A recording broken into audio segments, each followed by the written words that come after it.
Hello, everyone. My name is Blottiere, and I'm here today with Alessandro Pasotti to talk to you about QGIS Server. And the title of this presentation is Yes, QGIS Server works, but why?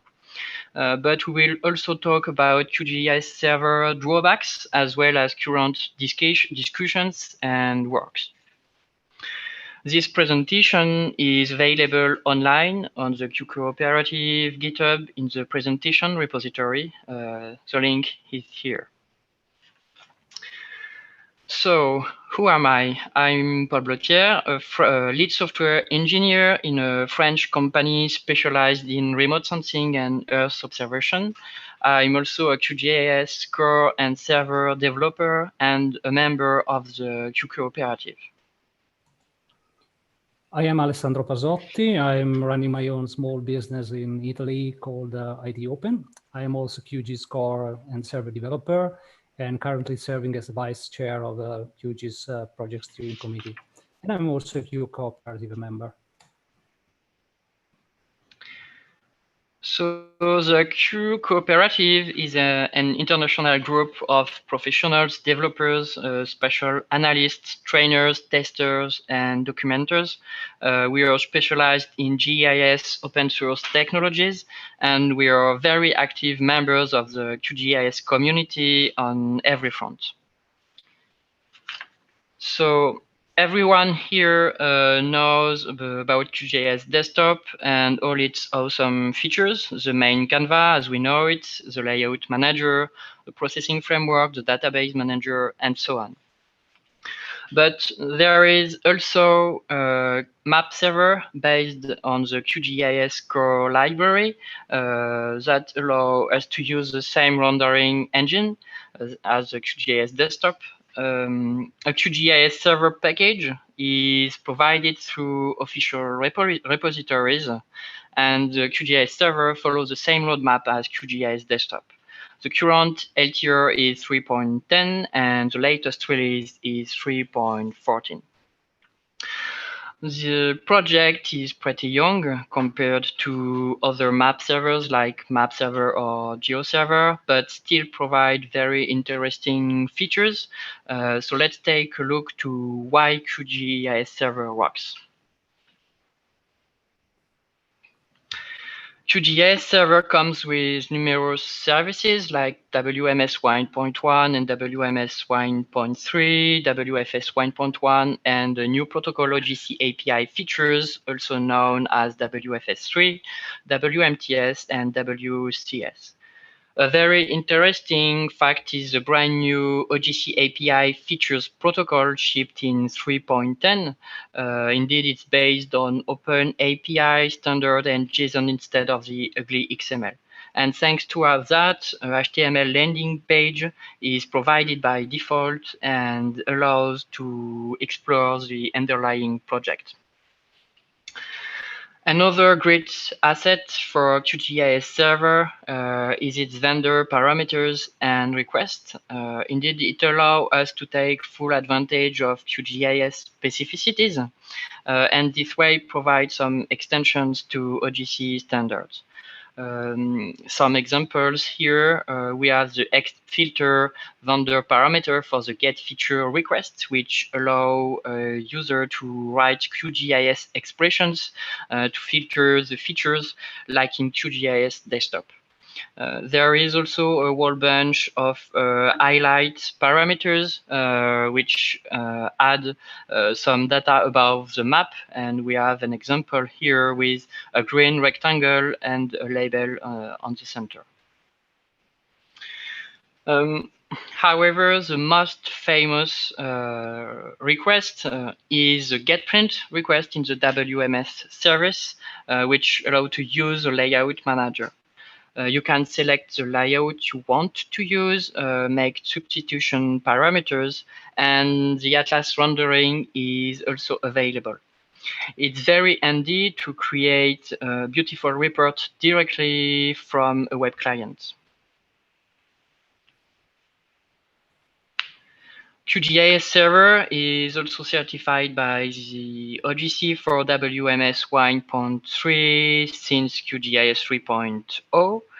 The certification has been renewed for the LTIR and OGC test for the OGC API features WFS3 protocol are also all green, and the official certification is ongoing. A major advantage of QGIS Server is its configuration process.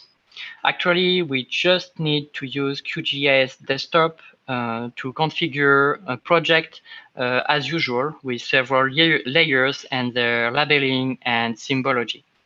In this case, the rendering engine of QGIS Desktop is the same as QGIS Server.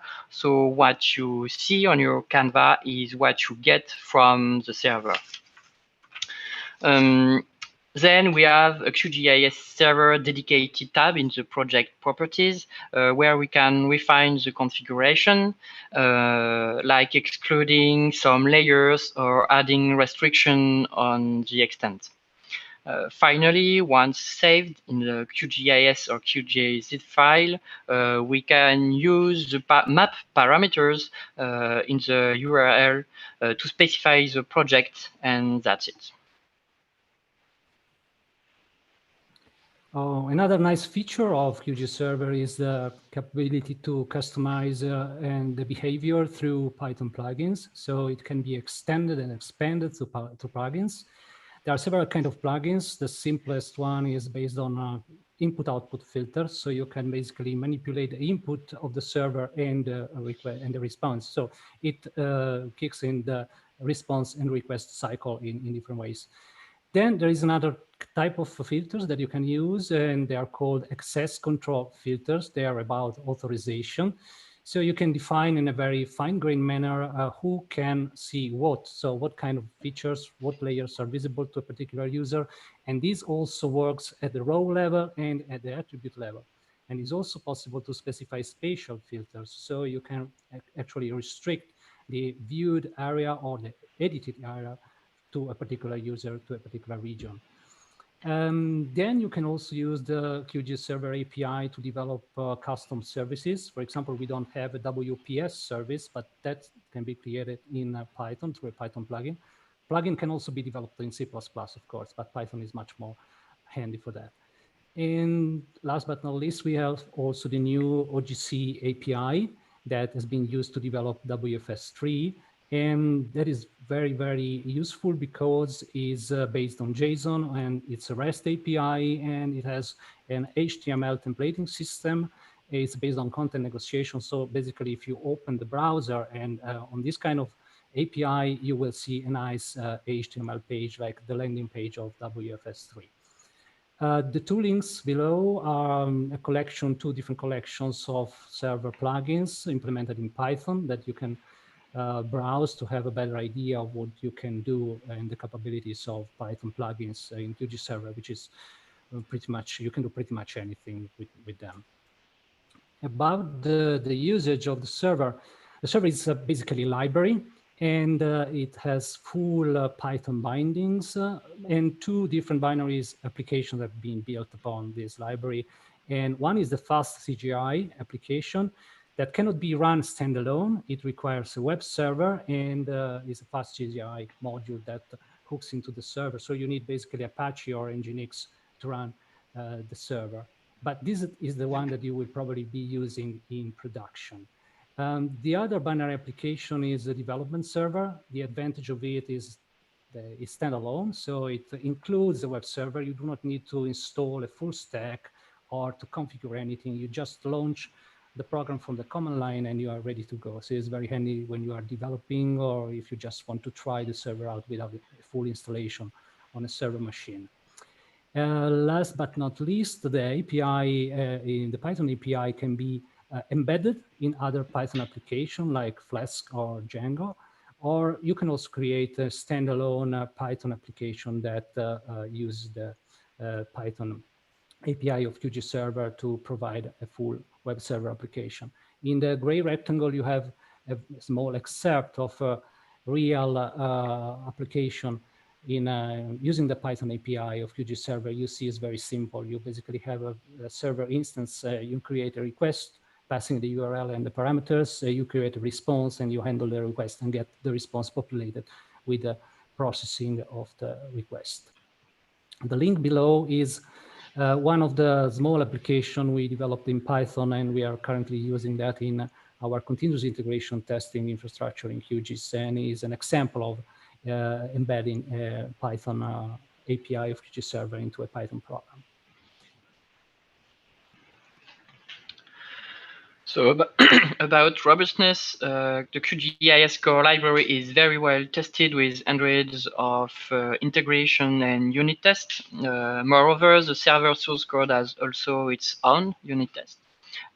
Everything is tested as soon as a new feature or bug fix is proposed to the community, and the CI is more and more relevant. And we also have nightly OGC tests for WMS 1.3 and OGC API features WFS3 on master branch to avoid regressions. Reports can be found online by following the address. QGIS Server can be deployed through Docker. We don't have an official image, but some are really good. My favorite one is the one made by OpenQuake. It's very well documented, and basically it makes everything you need. Then some other companies or developers proposed Docker images like Cartosa, Comp2Comp, or Auslandia.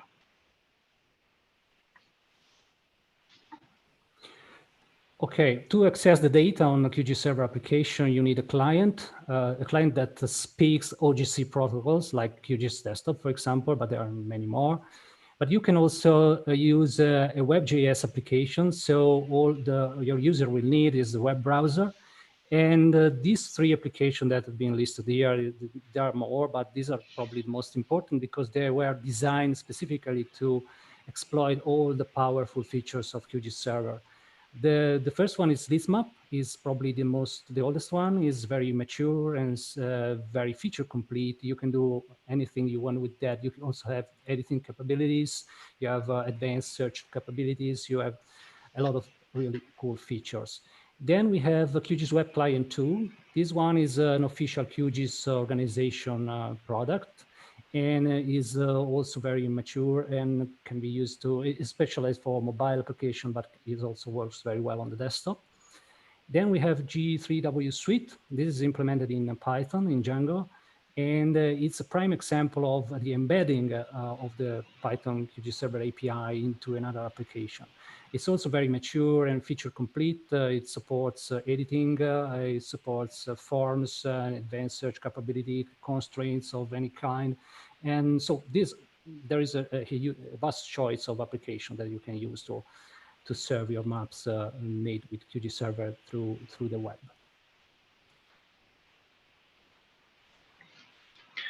So if you want to dig in QGIS Server, the next links may be useful.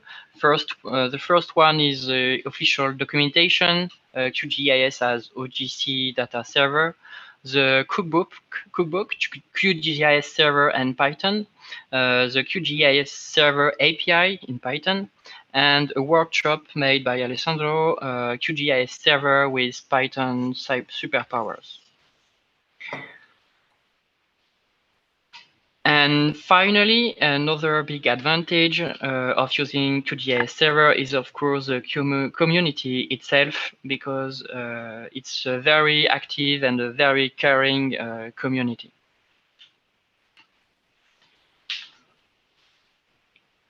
So now we are going to talk about some drawbacks. The first one is visibility of QGIS Server. We don't have an official logo for now, and QGIS Server documentation just has a tiny little chapter hidden in the QGIS Desktop documentation. Another drawback is performance. Is actually the fact that QGIS Server uses the same rendering engine as QGIS Desktop is very handy for the configuration, but it also may be a trap in some cases. Indeed, not all QGIS Desktop feature are server friendly because they are very time consuming. The draw effect property with the glowing rendering is a simple but relevant example. In case of performance issues, there are ways to optimize a project, especially by tweaking the labeling or activating feature simplification. Another drawback compared to QGIS Desktop is its few number of plugins. So let's hope we will have more in the future. A source of frustration when you play with QGIS Server for the first time is the lack of out-of-the-box tools. Like we don't have an administration panel, we don't have a monitoring panel, we don't have a landing page except for the WFS3 protocol, and even the exception page is not so sexy. But fortunately, there is some work currently in progress to improve the situation. First, QEP has been funded by QGIS.org to improve the documentation and add a dedicated page for QGIS Server. Julien Capies from Auslandia is currently working on it. This way, QGIS Server project will have a better visibility. Another QEP has been funded to monitor rendering performances. The aim is to avoid regressions and detect anomalies. This work will start soon by the QCooperative.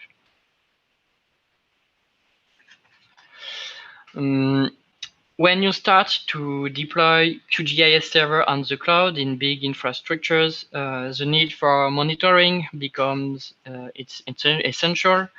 This topic is currently under discussion, as well as the possibility to configure QGIS Server instances on the fly. Is it really useful, and what do we want to do? Okay, this is demo time. This is a little project of mine that is aimed to provide a better out-of-the-box experience with QGIS Server. So this is basically a plugin. There is already a proof of concept implemented in Python, but I'm working to the C++ port of it. The idea is that, let me show you how it works.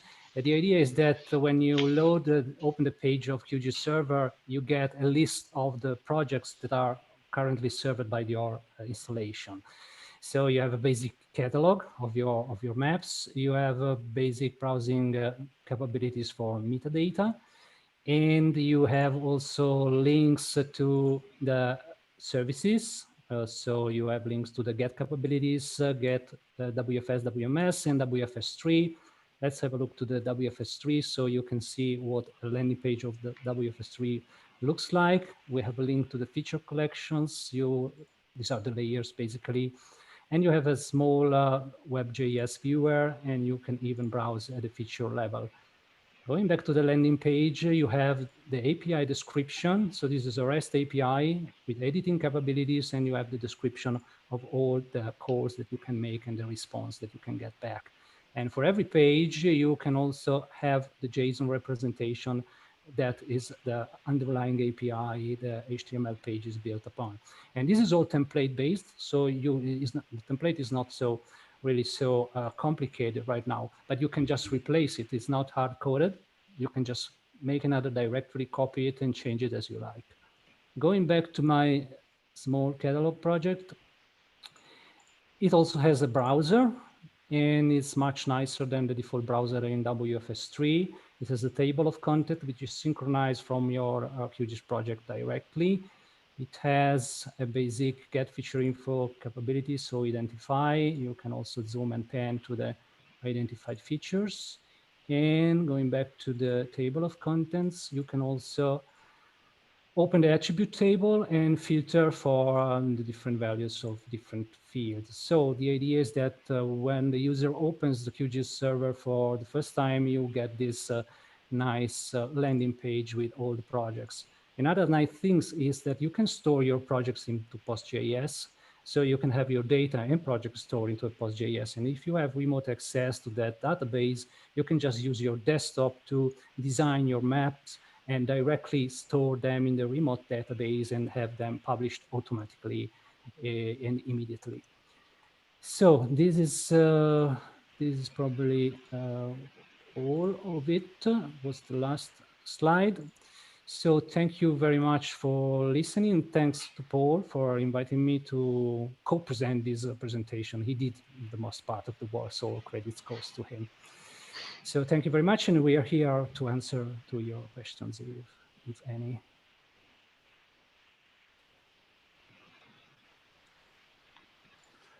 Well, thanks. That was great. We don't hear a lot about QGIS Server, I don't think, as much as QGIS Desktop, so it's a really nice addition to this conference, I think. One question that we have is if you can compare and contrast QGIS Server to something like GeoServer. Yeah, well, it's a difficult question. I mean, because, well, of course, they're the same kind of application because they both serve maps and they both use the same OGC protocols. The features, of course, are not exactly the same. There are many differences at the implementation level. I think that the main and the most important thing about QGIS Server is that it is a WYSIWYG application because it uses the same rendering engine of QGIS. So if you want to be sure that what the user will see on your maps is the same that you are seeing on your QGIS desktop when you are designing your maps, then QGIS Server is the only solution that you have right now, unless you use a very, very simple symbology, which is not probably what you want. Then other differences, well, QGIS Server is much more popular and it has an administration panel and it has everything integrated. So it has a lot of authentication and authorization mechanism integrated into the application itself. This is a thing that we don't have. You can do authentication through plugins, or you can delegate the authentication to the server, to the web server. This is what we currently and usually do, but this is an important difference. And also the data management is different. Of course, with PostGIS, it's probably the same because you are accessing a database in both cases. But for example, in QGIS Server, we do not have an upload system where you can just upload a shapefile or something like that and get it published directly. So what you need to do is use another system like a WebJS application, like we've showed you before, or you can use FTP or another system to transfer your data to the server. So this is an important difference for the administration panel. Is something that we currently miss, but we are talking about that, and we are not 100% sure that we want to do that. Right. And then another question that came up is has to do with vector tiles, and does it make sense to serve vector tiles with QGIS Server, or is it already possible? It's not possible at the moment. I think it's in the roadmap, but we should probably ask Lutra Consulting that if I'm not wrong, it's in the roadmap, so it will eventually be implemented. So, but definitely it makes sense. So just one last question we have time for. What's next for QGIS Server? What do you see as some of the next new features that you'd like to see implemented? Yeah, well, one of the features is this landing page, which is almost done, I would say. Then we need to work on the caching system to make QGIS Server more, let's say, cloud friendly. I mean, the development in the cloud with different instances that you can scale up and down and sharing the same cache. Because one of the problems that we have in QGIS Server is the caching, the startup time due to reading the project and loading all the layers. So this is an area that we need to improve. And we are thinking at different ways to share the same cache between different processes running on the same machine, possibly. If we can do better and share the cache between different machines, that would be awesome, but I think we won't get there easily. Maybe Paul, you have also other ideas. No, I think you said it all, yes. Well, great. Thank you both very much for presenting QGIS Server. We very much appreciate it. And we're going to get ready for the next talk. Okay, thank you for listening.